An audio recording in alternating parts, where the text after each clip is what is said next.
Hello and welcome back to Collector Creations. We're looking at Superstition from Imprint. This is spine number 360. It's a 1982 film.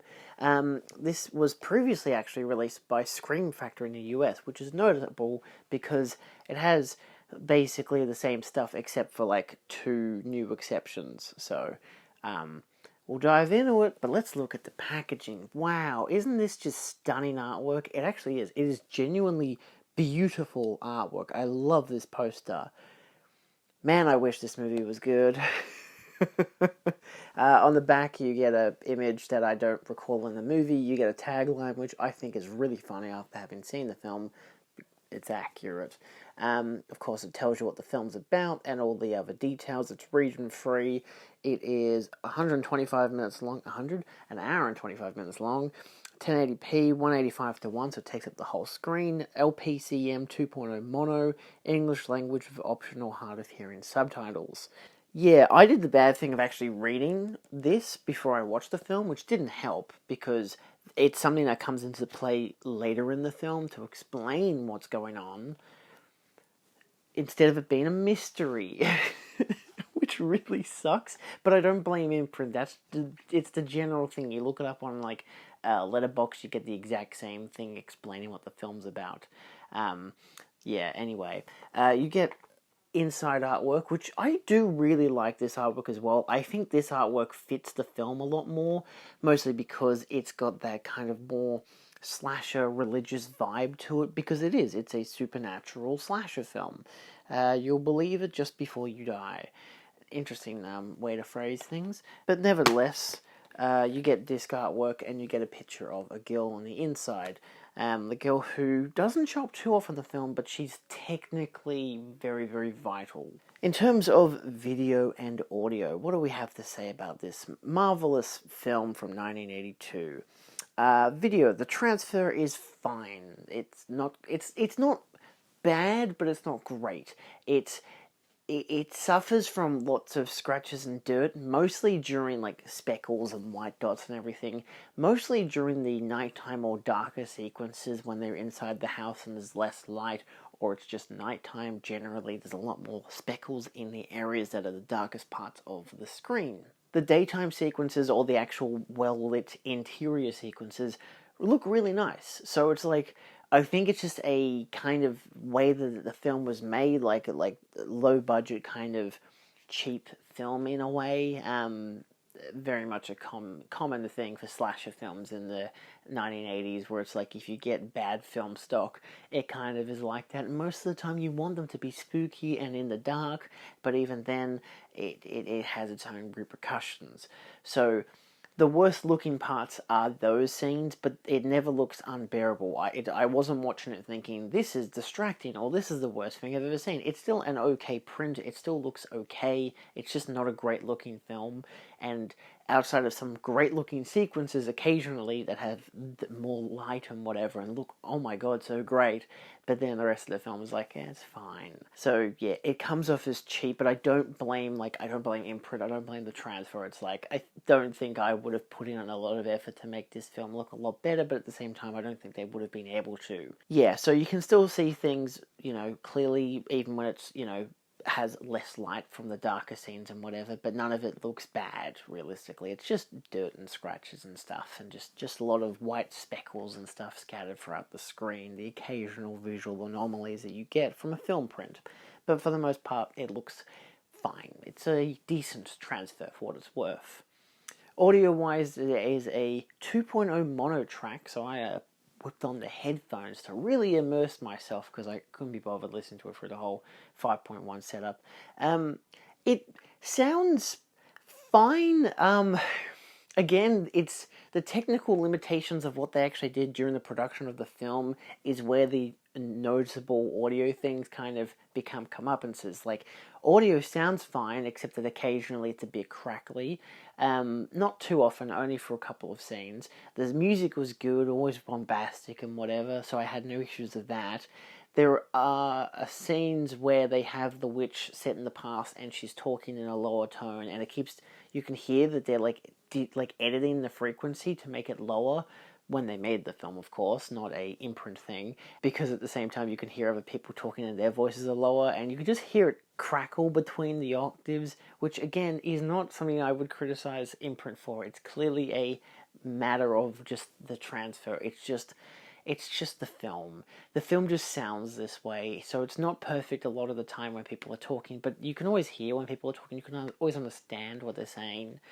Yeah, just a little crinkly occasionally, but yeah, again, not fantastic, but again, it's just the film that's not great. What we have from imprint is still fine. So the video and audio is fine. It has its general problems, the crinkliness, the crackliness, the little speckles as it goes, but for the most part, it's a serviceable transfer of the film, and I wouldn't imagine this being, unless you got like a really like crazy boutique brand like, Blue Underground or someone in the US to do a complete 4K restoration, they would take this and go up the like crazy with it. But I don't think the film needs that level of care. But at the same time, it's a nice enough transfer. It's a decent enough presentation of the film that I wouldn't criticize against it. Like, it doesn't blow out your ears or anything. So some pluses and minuses. But for the most part, I'd say solid 3 out of 5.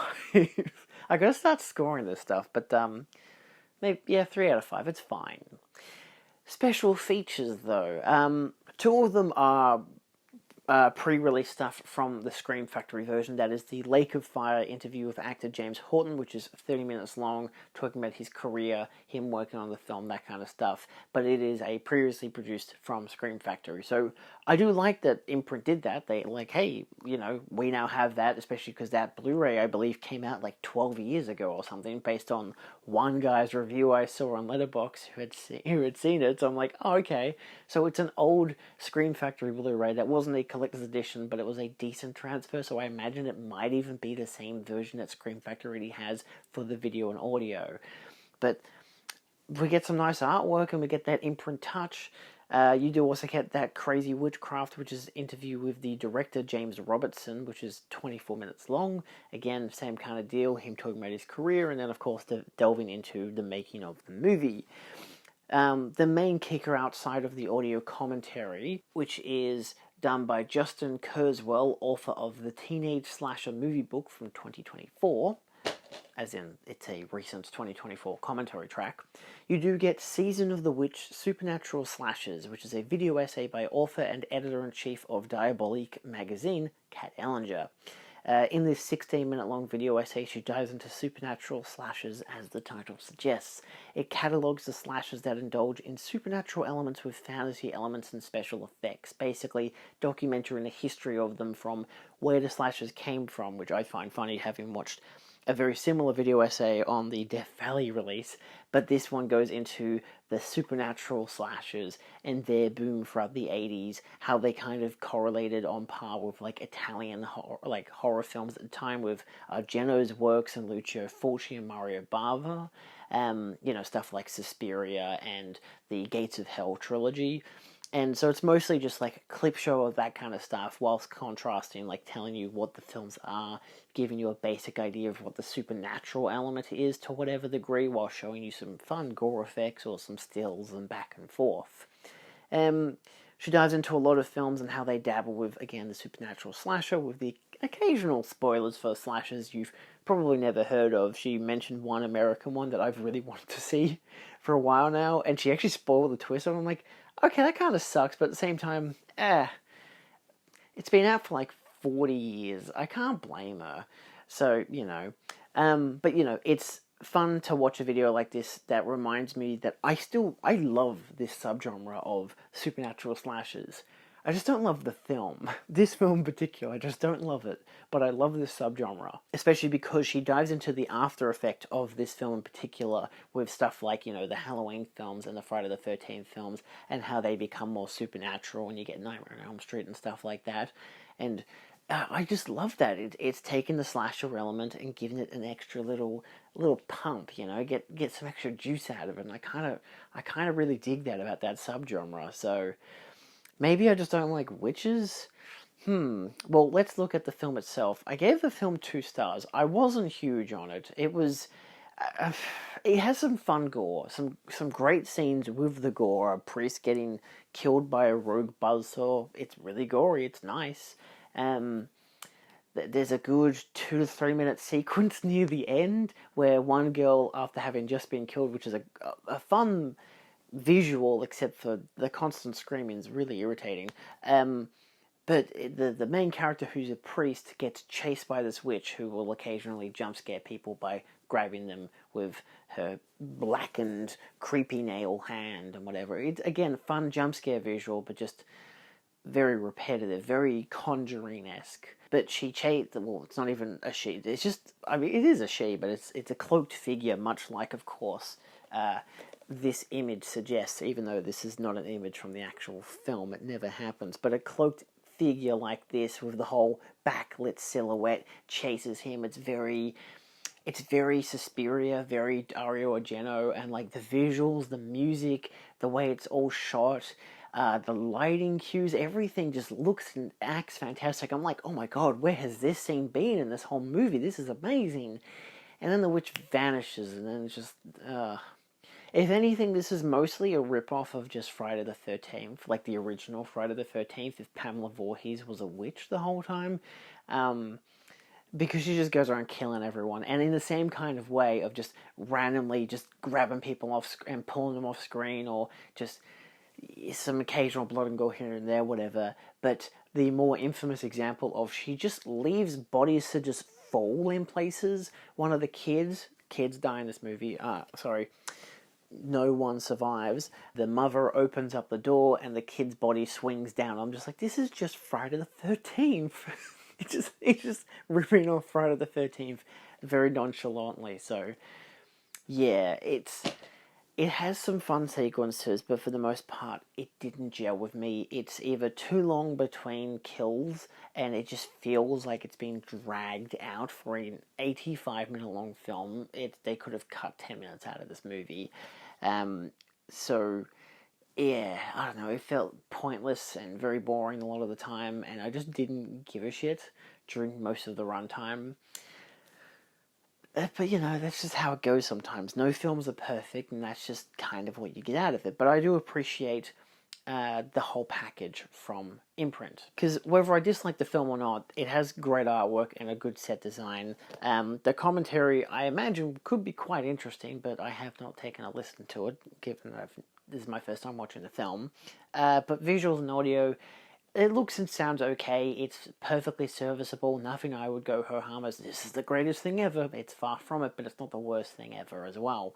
The new video essay by Kat Ellinger is nicely informative, especially if you're not aware of the subgenre as much, or if you don't realize how much supernatural elements are in the subgenre. So that's a nice, look at it whilst contextualizing this film within the span of slasher films of the 80s.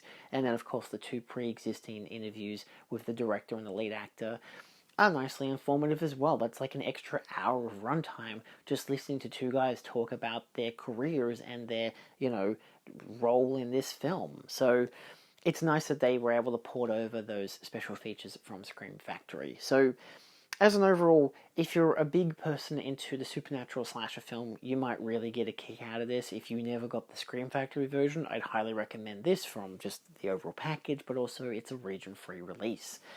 But that's all. Thanks for watching. See you guys next time. Adios.